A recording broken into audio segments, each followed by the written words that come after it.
This is The Mindful Trainer, the podcast that takes you beneath the reps and routines and into the raw, unfiltered stories of athletes, trainers, guides, and coaches who've battled through injury, burnout, and life's curveballs to come back stronger. I'm your host, Melanie Webb, and every week we peel back the layers to uncover what really shapes a coach, the setbacks, the scars, and the rebuild. Because behind every strong body is a story of resilience. This is where vulnerability meets strength, where training gets personal, and where we stop pretending that we have it all figured out. If you're a trainer, athlete, or anyone who's been knocked down and fought your way back, you're in the right place. The Mindful Trainer, strip back the surface and train deeper. Subscribe now on Apple Podcast, Spotify, YouTube, or wherever you listen. Let's get on to the show.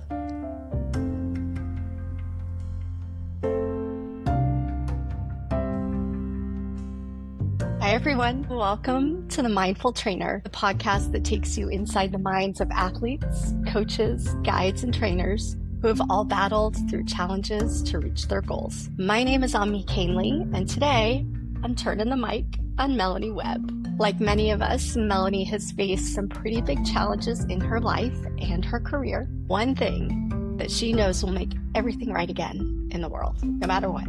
We're going to dive into what that one thing is today.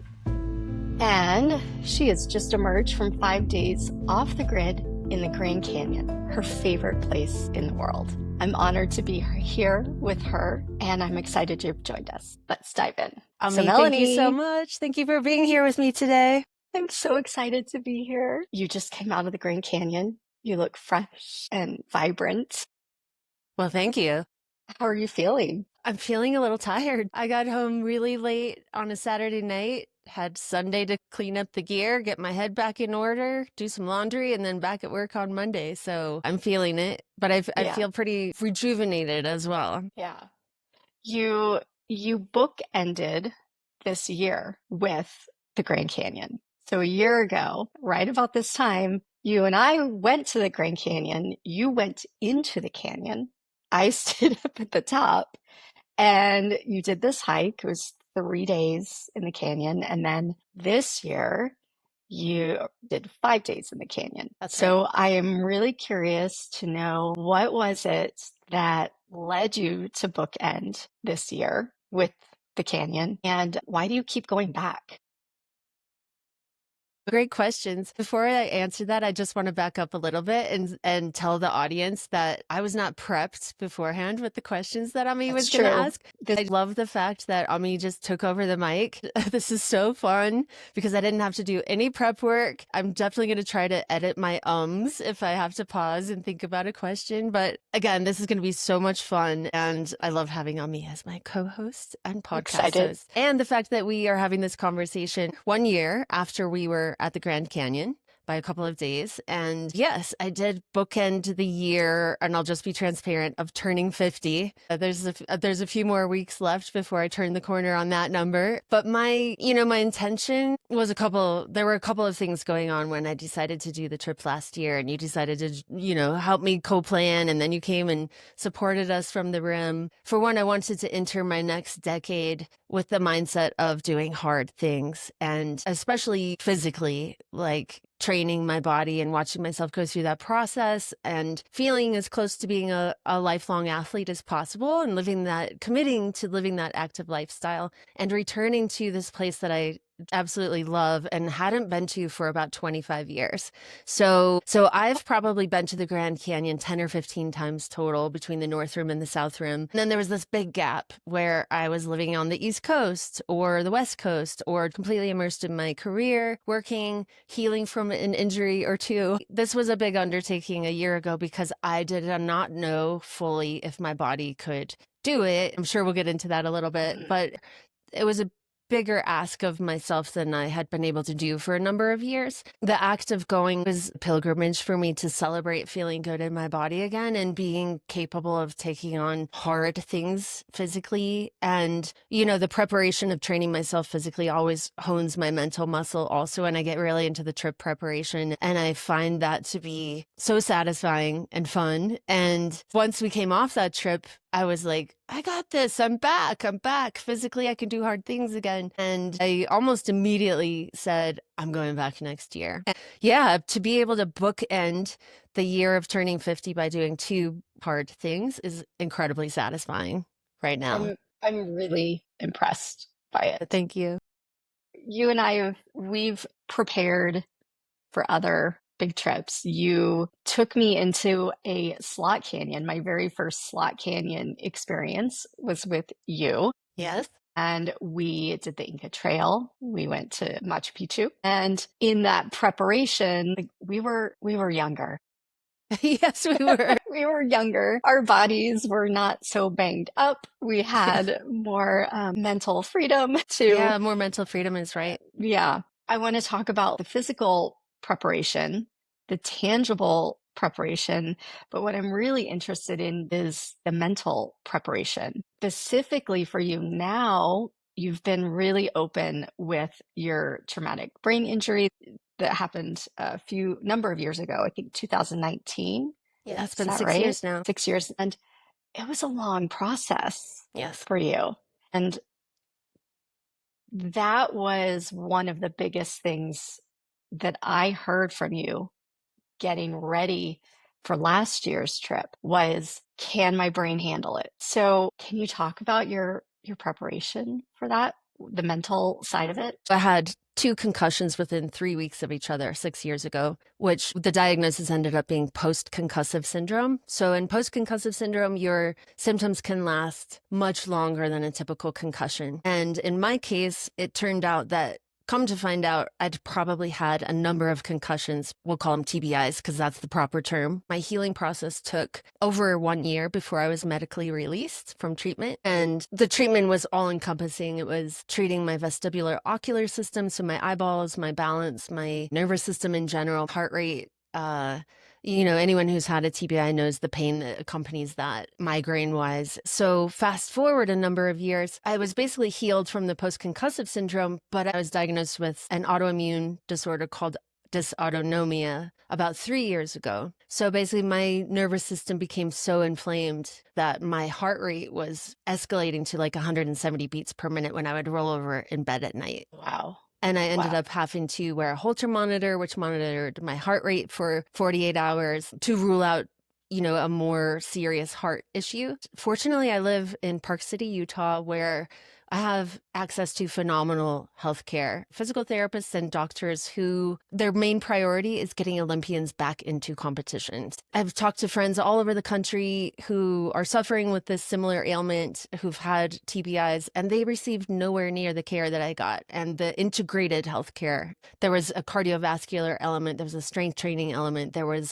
what are called primal movements. And movement literally became my medicine versus movement as a training athletic endeavor where I have a big goal out there to reach and attain. So mentally, the process is very intuitive. It can appear probably a little introspective sometimes because I'm now more tuned into my body than it ever was before in the decades of being an athlete and doing hard things outdoors. If my heart rate went too high and I went anaerobic, obviously I couldn't sustain something for very long, but there wasn't the low blood pressure component to that. There wasn't the dizziness. There wasn't the days of recovery on the back end where I have super low battery and have to manage my energy going forward. The word energy is probably the biggest element of healing from a TBI. And the dysautonomia, it's like you have to start looking at your life as more like a pie with you've got slices of energy dedicated to different things. And by the end of the week, I might not have any energy left to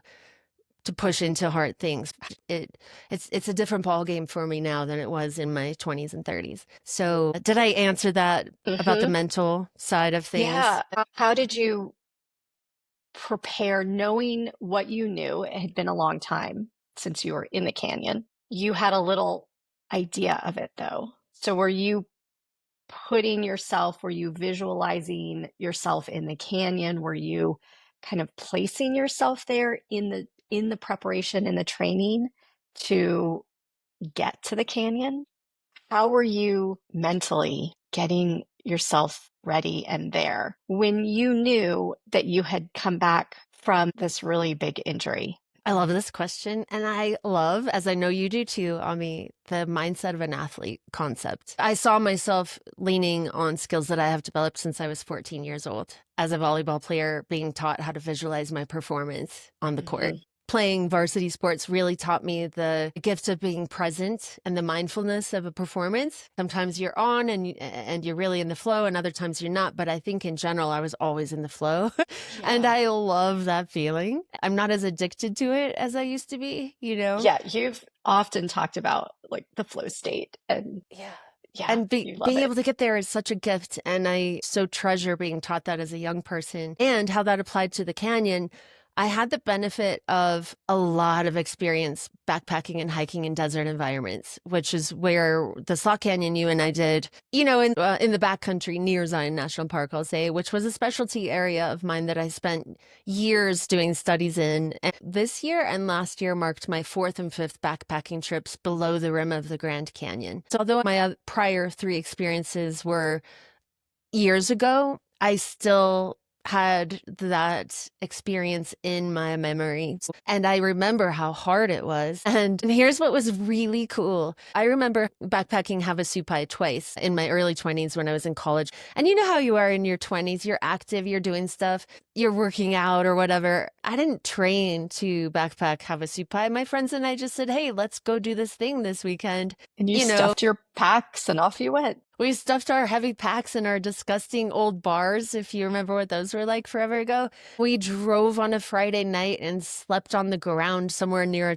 a railroad and woke up Saturday morning and made the rest of the drive. We hiked in and I kicked my butt royally. I completed it, but I remembered it being difficult all 3 times. And one of those times that I backpacked out on the Bright Angel Trail after a 4-day biology study on the Colorado River. I remember being at the rim, like having to push my knees with my hands to keep my legs moving. Like physically move your legs with your hands. With my hands. Because I was done. I had no juice, no gas left in the tank because I was ascending over that rim. Fast forward, I have a lot more wisdom. I have a lot more skills in terms of fueling for exercise. Number 1, fueling and hydrating and how you need to eat and drink to give your body the fuel that it needs to make that effort a little less difficult. And I have to admit, between that and constantly seeing myself in that environment again, knowing that I've done really hard things before and that my health was in a place, my recovery was in a place where I was capable of training. As I amped up the physical training and the load on my body, my mental confidence got stronger. The combination of having been in those environments so much in my previous careers and life, I have such a familiarity with the desert and a comfort level with those desert corridors that I actually longed to be there. Really? I was certainly somewhat apprehensive about my ability to perform and meet the challenges. And I know my body well enough to be able to say, hey, I guess I'm going to have to turn around, which isn't easy to do in the Grand Canyon because by the time you feel that way, you're already at the bottom, as we know. I think the combination of my prior experiences and watching myself get stronger through the training process really honed that mental edge. And I had the determination coming into it that I knew I was going to be able to do this. Yeah. Yeah. When we got to the canyon, so I had been to the Grand Canyon when I was tiny, like little teeny tiny Amie, green over the edge with my dad. And so I have that memory as a little one. When you and I went, the park ranger had said, guys, you can go behind the gate, get yourself situated for where you're going to be dropping into the canyon tomorrow. We watched the sunset, and the sunset over the Grand Canyon is like, I just sat there and cried. And you were getting yourself ready, and I could tell that you were already like in your flow. You were revving up your flow state. You were already mentally getting there and getting ready to get a good night's sleep, and then the next morning start your way into the canyon. You were already mentally preparing, and it was really cool seeing you, watching you get ready for that. Because normally I'm over here freaking out, uncomfortable as we set off into an adventure together. You have that experience to draw from. I'm going into the complete unknown, freaking out, and then you're doing just a great job keeping me calm. But it was really nice to be able to see you mentally prepare. It was like, it was a really unique experience for me last year. That's nice of you to say it's a cool experience. I imagine it's a little bit intense too, to be around me in that. And I want to say also that I think a little performance anxiety in a situation like that is completely normal. And important. And important. It allows our mind, our brain, and our body to kind of focus. So it is important. Yeah. It's tricky because the survival brain can really play tricks on us. And anxiety comes up in, I think, every athlete pre-performance. And you were a professional ballerina for decades, which we'll get into on another podcast, I hope. So your ability to manage those emotions as well, you are a professional at that. I just have to say how cool it's been to have you as an adventure partner, because I have had so much confidence in your abilities to manage yourself. And I've always loved your ability also to express what you're feeling. Whereas I've always been much more introspective, and I'll direct my emotions inward, which is a little maladaptive in some situations.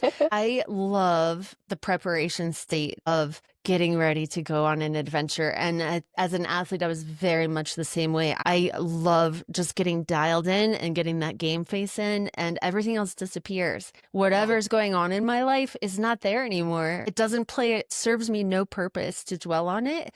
I have to go back to that 14-year-old who was taught by my volleyball coach how to focus my mind and visualize my performance and be 100% present. And yeah, I've dedicated a lot of my life to learning different meditation techniques and everything else as well. But for me, the minute I drop in somewhere like the Grand Canyon, I'm there. I feel Mother Nature supporting me in that endeavor. Every footstep, I know Mother Nature is there with me. It's almost like a prayer, and it's like a very spiritual place that I enjoy spending time in. I would say that connectedness that I feel in an environment like that. Well, yes. So the one thing, that when we started, I said there's always one thing that Melanie can turn to, and it's always nature. Like, that's how I know you, is when things get hard, Melanie gets to nature. Yeah. And then nature gets into you. It's this mutual, you get yourself into Mother Nature, and then Mother Nature gets into you. I love how you're saying that. Yes.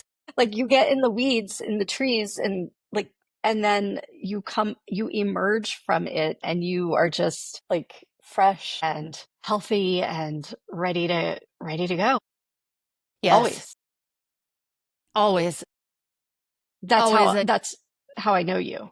Oh, thank you. Yeah. And I think, and it's worth noting that we met in Washington, D.C. when both of us were there working, which anybody could say what a beautiful city that is. And there's green spaces and parks and everything else. What I experienced moving there from a place like Utah was a lack of quick access to wilderness and wild spaces. So for me, I found those wild places, and we would go there together, the Billy Goat Trail on the Potomac River, road trips and things like that. And I had a blast exploring those places. And then eventually could no longer recharge my batteries in nature the way I really need to do in order to show up for the people in my life the way that life requires. And yes, going to nature, it's like a reboot for me. The safety and, again, oneness and connectedness, to use those really buzzy words, that I feel there is such a gift. And I'm aware of that because I know not everybody experiences that or feels that, which is one thing that, spending time as an outdoor guide or now taking friends in those environments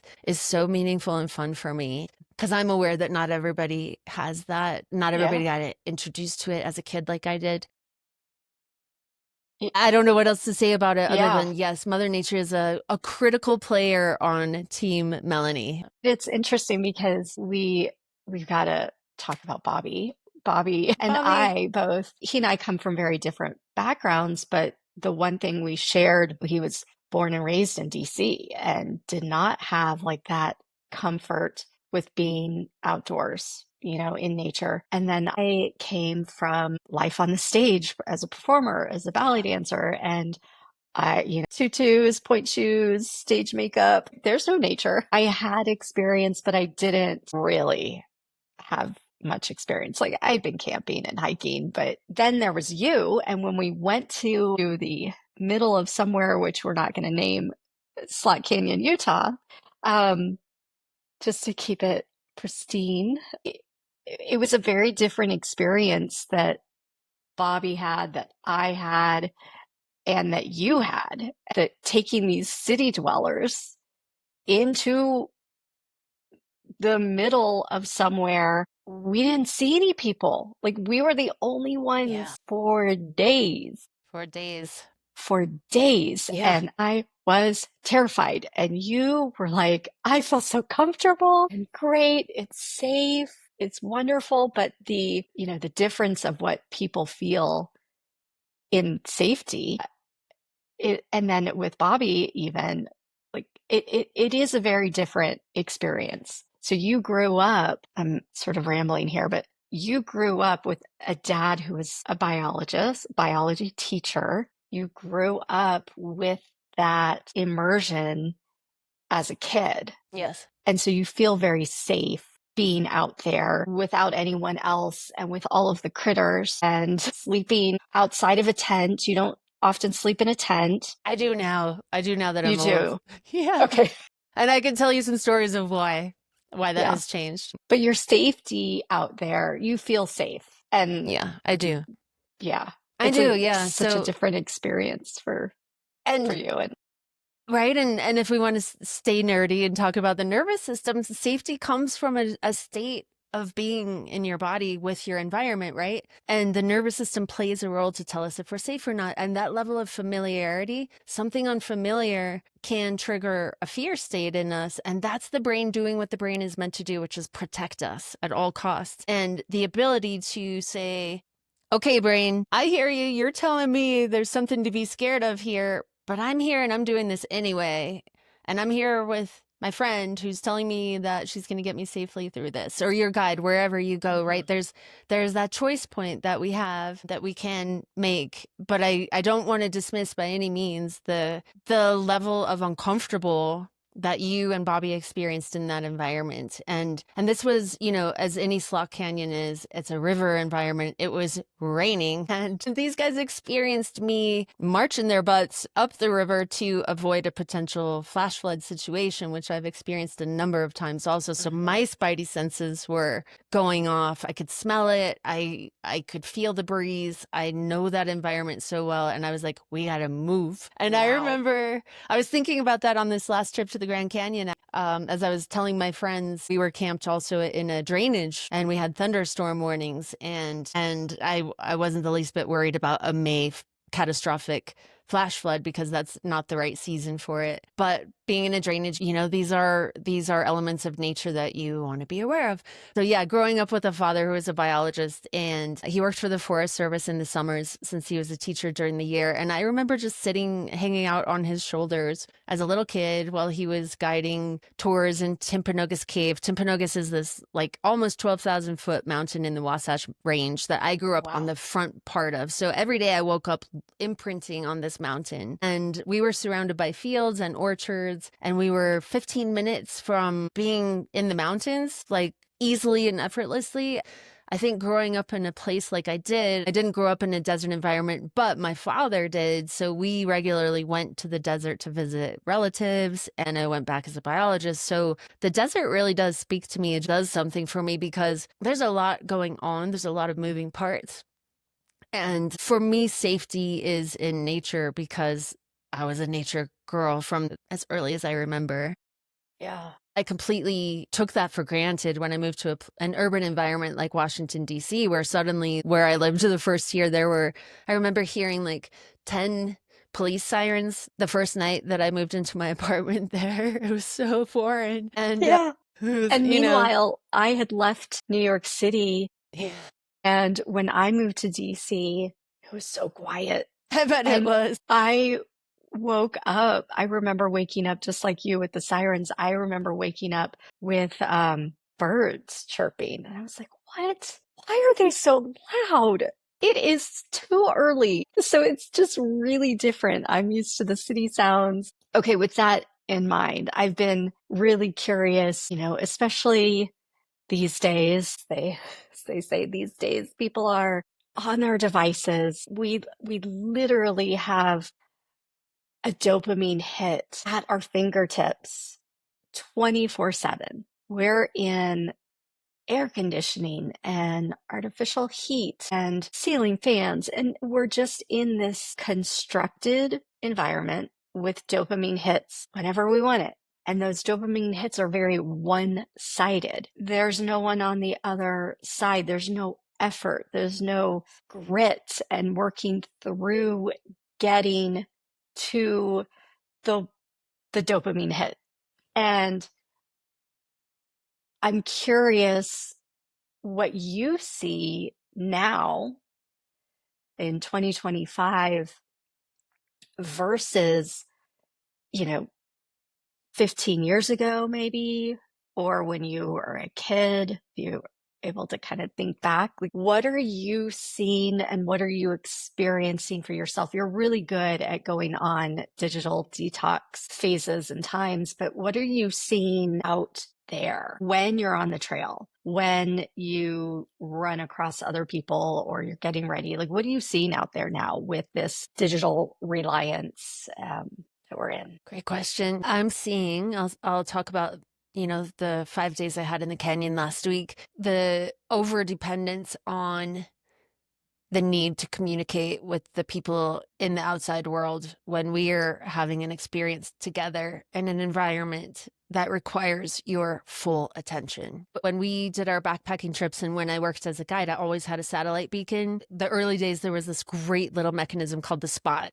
And I would pre-program it, and it had a safety button I could hit, right? And there, tour operators around the world all have satellite phones. There's a time and a place for that. 100%. You need to assure people of their safety. Now, so 3 of the 5 of us were traveling with small Garmin's eTrex devices that have the ability to not only send an emergency message, but hey, did you bring in the mail today? I really needed to know that. Thank you so much. Like, while I value the ability to send a message that says, I'm in trouble, send help. I'm grateful to have the device, and the technology is amazing what technology can do for us, but we have got to learn how to use that as a tool and not as a crutch, because we're uncomfortable being present. And I think we're getting trained by our devices to not be present, that anytime we're bored or uncomfortable, we're going to go for that cheap hit, like you described. It takes no effort on our part to get there. It's really sad. Yeah. I struggle just like everyone else in my everyday life to put it aside. I keep a lot of my notifications turned off. And I've noticed you do the same thing. You have do not disturb settings set up, ways that we can protect ourselves. And I think having the conversation and educating people on the importance of protecting our brain is really important. Yeah. Because we're designed to feel dopamine in beautiful places.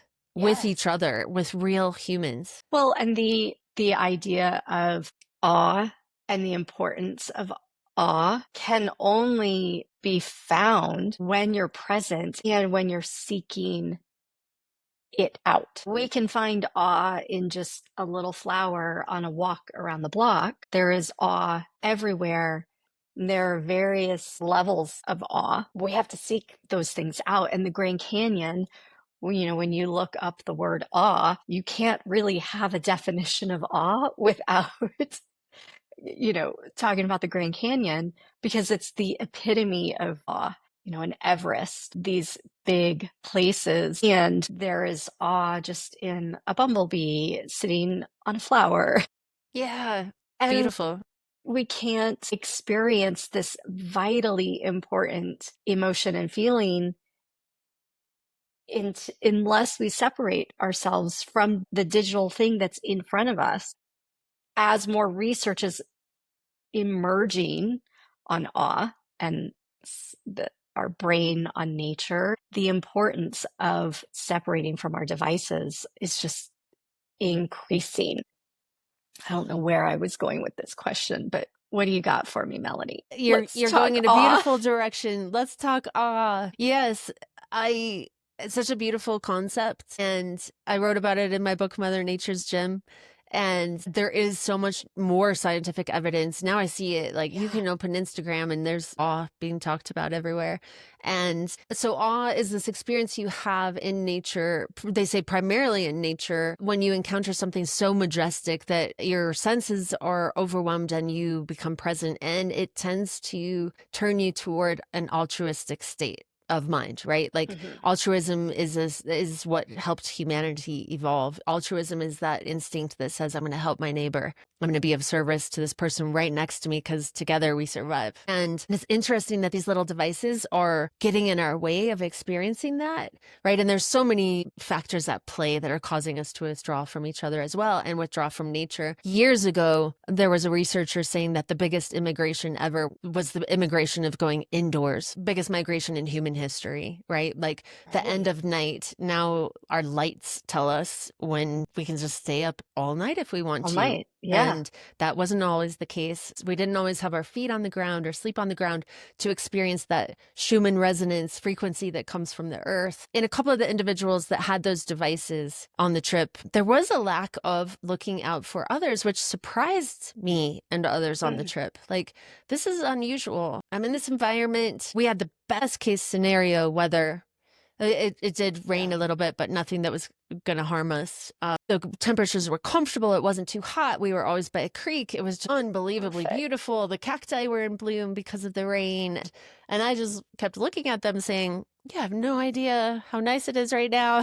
The ground was laid to be present, to be conscious of others. And it was really interesting to watch that not happen. And I think we all have to fight for it sometimes. I think we need to, first of all, gain the knowledge, understand what's being taken from us, understand that we are being enslaved and captured by technology, and that we have got to learn how to use some discipline and make ourselves the master of these tools. Right.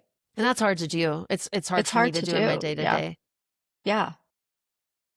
The algorithm is written to keep us there. Yeah. And we have to be stronger than the algorithm. We have to be. And that is hard. That is challenging. You know, I was listening to a book just this week talking about the industrial machine behind the algorithms. We're not talking just an individual who works for these technology companies tweaking things. There are buildings worth of humans whose only job is to think about how to capture our brain and keep us in that captured state. People need to understand this is a systemic attack to capture us, to get us to buy stuff, to own our attention. The attention economy is huge. We have to know that. For me, that's power. Yeah. And every time I catch myself scrolling or staying on something too long, it's like, oh, wait, they got me. They got me. And to remember that there's an echo chamber going on, that everything I click on, I'm going to get more of. Right. Right. So divisive.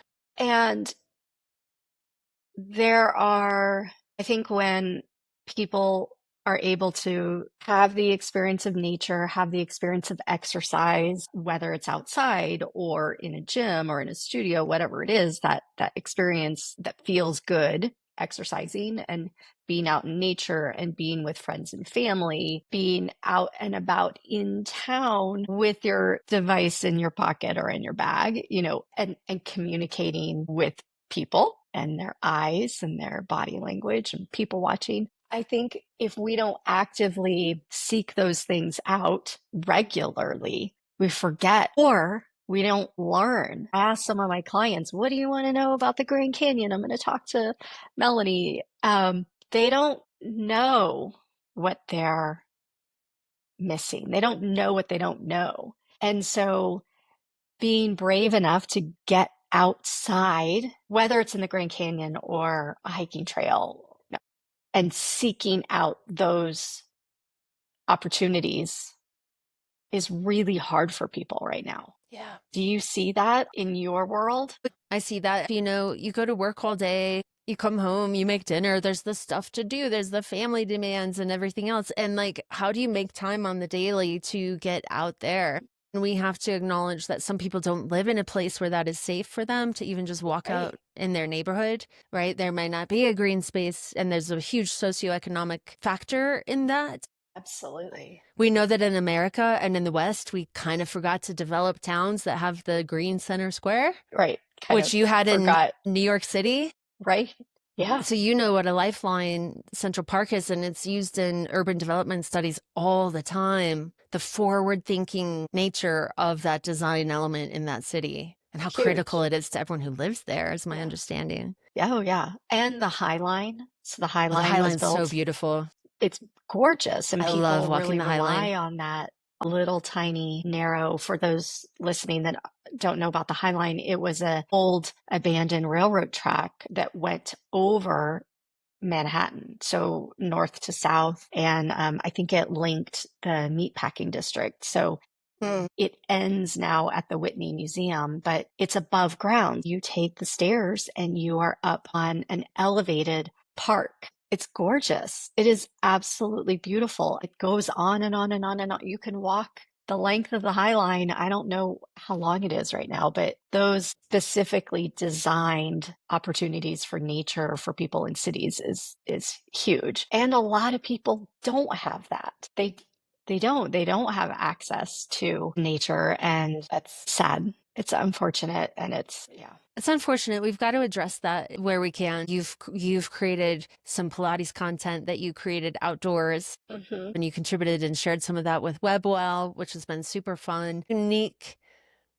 It's a unique fitness professional who understands the importance of nature. You're always educating yourself and growing in your career, Amie, and I'm so inspired by that. But you've taken one on nature and on mental health, so I imagine that there's some crossover between those two. Yeah, there is. And my recent certification I completed took me quite a while, a year. It's on mental well-being, and it's specifically for fitness professionals and the link of mental well-being with fitness. And there was some outdoor elements too, but it's not, the research is not there. And I got to go to a talk last week, a neuroscience researcher. She talked about the brain on nature, and there's not a lot of research out there specifically on cognitive function, but it's emerging. It's there if you seek it out and you try and find it. The research is starting. And I asked her, is there research now, or do you know of any research on the combined benefits of the brain with nature and exercise, and those two positive things that we know both of those things have positive effects on the brain? Is there any research out there? And she's like, not much. If I can't really, she couldn't recall any. And so, yeah, I think that getting people outside exercising, you and I have seen it. Yeah. We know the benefits. We see it with our people. We just need the research to catch up and to show what you and I see with our people. Yes. And then, to integrate its way into systems of organization and industry, right? So that's going to take some time. I think we live in a promising and a challenging time. Yeah, both things are true. You're really good at that. And both things can be true. Yes. I know, like, getting people outdoors. I still train clients in the studio, in the gym. And for me, that is going back to how I was raised. Like, I was an athlete growing up. I started lifting weights when I was 14 years old, and I grew up in an outdoorsy environment. So both things are true. There never was an isolation or a separation. And the way we're being taught to view aspects of life and work with this algorithm as business professionals and talk about only one thing, or nobody's going to see our content, right? It is fragmenting our understanding of what it means to be human. And so, I can choose on Instagram. If I want anyone to see my stuff, I can. And we're back to social media again here. I didn't mean to do that, but it's such a part of our lifestyles.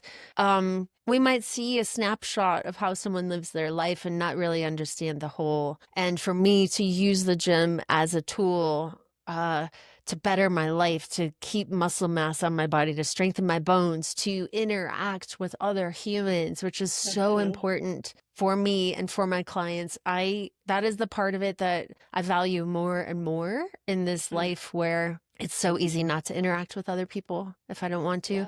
But then I can take that gym honed fitness and I can apply it outdoors for challenges like the Grand Canyon. So if I can bring us kind of full circle, coming back to the preparation phase and the mental preparation and how a person can feel confident entering these challenging environments, use the gym as your tool to gain strength. Like every day, 5 days a week, I was lifting weights and putting load on my body. I began wearing a 10-pound weighted vest while I was training my clients every day so that my body got accustomed to having 10 pounds extra on it. That was a fraction, that was a third to a fourth of what I ultimately ended up carrying at certain moments once we had the water in our packs and stuff. Stabilizing my spine using the Mason clubs, core work, your specialty, Pilates. Like, it's important. You can't just climb mountains to train anymore. Right. You've got to be in the gym, forcing that change to your body.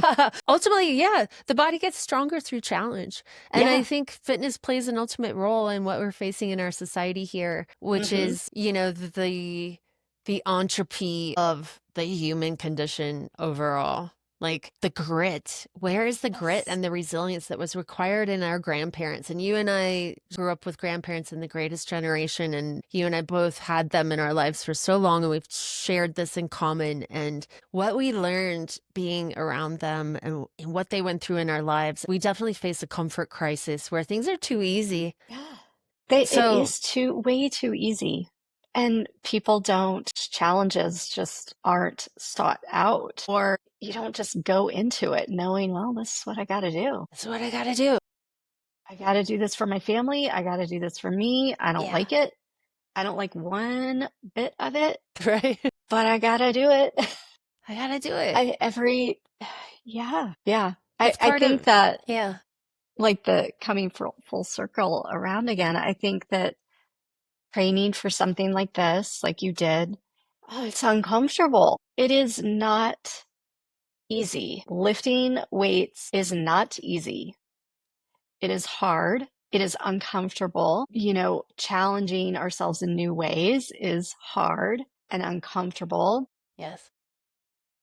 Being out in the wilderness for 5 days without a shower and a cell phone is hard and uncomfortable. And so wonderful at the same time. And so wonderful. It's so wonderful. Well, it's the concept of duality, right? The nature of duality says, I don't get the reward if I don't put in the work.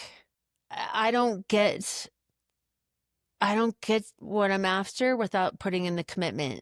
And that's what, with seeing so much instant gratification and lack of challenge and success at our fingertips, it's just warping our brains and taking us away from what we've always needed to experience as human beings, which is challenge. Discomfort. And the discomfort, and to have the ability, the space and time, the means to be able to step aside, to have a big goal, to have an aspiration. And I think it's important to encourage people wherever they are. And that's what I tried to do with my book, Mother Nature's Gem, was you don't have to go far. You don't have to leave the country. What's in your state? What is accessible to you that you can get to that allows you to immerse yourself in the healing power of nature? And it's so important that we give people opportunities and continue to support and educate around that. Yeah. And the seeking it out. You have to find, where is this little place in my town or in my city? Where is the little tiny corner of nature? And how, what can it offer me? Even if it's just teeny tiny. I want to just say one more thing. So I want you to talk about the blue marble. Blue marble, blue mind. Blue mind. Melanie had the privilege of knowing Wallace J. Nichols, who was an incredible scientist. And he offered this gift to the world and to everyone of a blue marble. I pulled out his book the other day, and you introduced me to this book, Melanie, and I wrote it down because I don't want to get it wrong. Each blue marble tells us everything, tells us that everything we do on this planet matters. Everything that we do on this planet matters. And I think I'd like to just have you talk about Jay Wallace. Yeah. The world lost a fabulous human in 2024 in Wallace J. Nichols. I met him, maybe it was like 2011 or 12, when I was running Soul Fitness Adventures, outfitter and guide, specializing in outdoor fitness retreats. And I attended a conference in Veracruz, Mexico, where Wallace, or Jay, we all called him Jay, he was the keynote speaker, and he brought the room to tears and shared blue marbles with hundreds of us that were in attendance. And ever since, I have enjoyed making his blue marble game part of my outdoor fitness retreats and sharing it with friends. It goes everywhere I go. It was in my toiletry bag when I went into the Grand Canyon last week, my little blue marble. It's such a beautiful token. Jay's goal was that everyone on the planet would receive a tiny blue marble. And he was such a loving, compassionate human being. And he was a scientist. And he, at some point, realized that talking about the ocean and why it needs protection on its own wasn't getting through. We needed to start exploring the impact that being on, in, near, or under the water made on human beings and why that mattered to human beings and to our lives. He created an entire movement around the world of people sharing the Blue Mind life and the Blue Mind medicine and the Blue Mind marble game with everybody. And to know him was really a privilege. I experienced him as a generous, compassionate person who wasn't afraid to meld the worlds of loving compassion with scientific hard evidence. And as a biologist with my background, I just resonated so much with his message, and I adopted it and, included a citation in the blue marble game in Mother Nature's gym, and love sharing blue marbles with everyone who comes on a trip with me. So it means so much to me when I see that in your hands. Yeah. Yes. Yeah. And you shared it with me when we got out of the canyon. So we got out. Yeah. And the idea behind the game is that every life that's ever taken place, every sorrow that's ever been felt, every joy that's ever been felt, this is from Carl Sagan, has occurred on our tiny blue planet. And that every one of us has droplets of water in our body that once ran through an Arctic flow or an iceberg. So people might not know this about the Grand Canyon, but the Colorado River is formative in its nature, right? And then the places where we chose to camp were in these creeks and corridors where water is flowing as tributaries to the Colorado River. So number one, that makes it a lot easier to backpack because you're not carrying water for the entirety of your trip. Right. But you are filtering water, and the act of going to the stream to get the water that is sustaining your life. I have been reading some readings about that from a spiritual nature, from a rabbi, and also just thinking about it from human nature and survival, like how life affirming that very act is of going to water. And then you have the sound of water, which is so soothing. Every night we fell asleep to the sound of these creeks and the echoing of the frogs and the toads chorusing. And it was so loud sometimes you felt like you needed earplugs. They were right in your ear. So joyful. Like, just made me so happy to know that these creatures are there living their life, whether I'm there or not, but that they are dependent on that water source as much as I am. And there's the interconnectedness of our livelihood on this planet, if you will. And all of the species and it's all interconnected. Yes, we're not separate from it. We're being taught that we are separate from, but we are not. We are very nature. Yes. Yep. I love it. You just put a pin in it.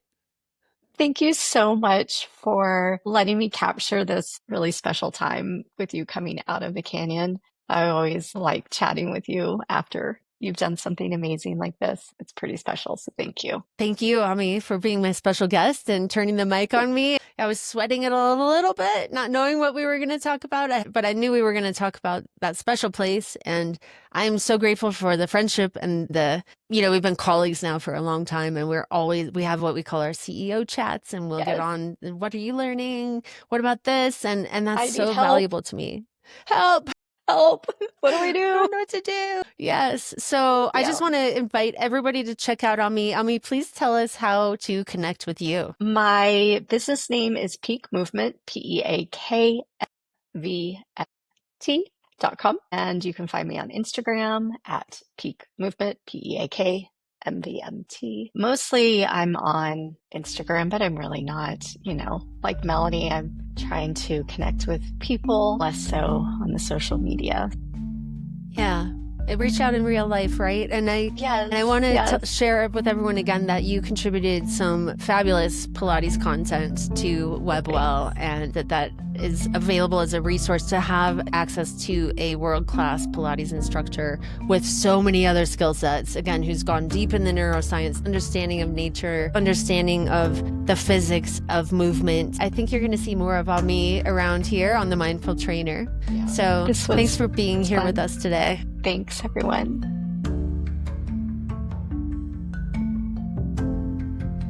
This episode of The Mindful Trainer is brought to you by Hammer Nutrition, fueling athletes with clean, effective sports nutrition since 1987. Whether you're training for your next big adventure, recovering from an injury, or just trying to feel your best day to day, Hammer has your back with science-backed products that support sustained energy, mental focus, and optimal recovery without the sugar crashes or artificial junk. Personally, I rely on Hammer's endurance fuels and recovery tools to power through long hikes, bike rides, and everything in between, especially on adventures like my recent trek below the rim in the Grand Canyon. Visit hammernutrition.com/Melanie9160 to take 15% off your first order.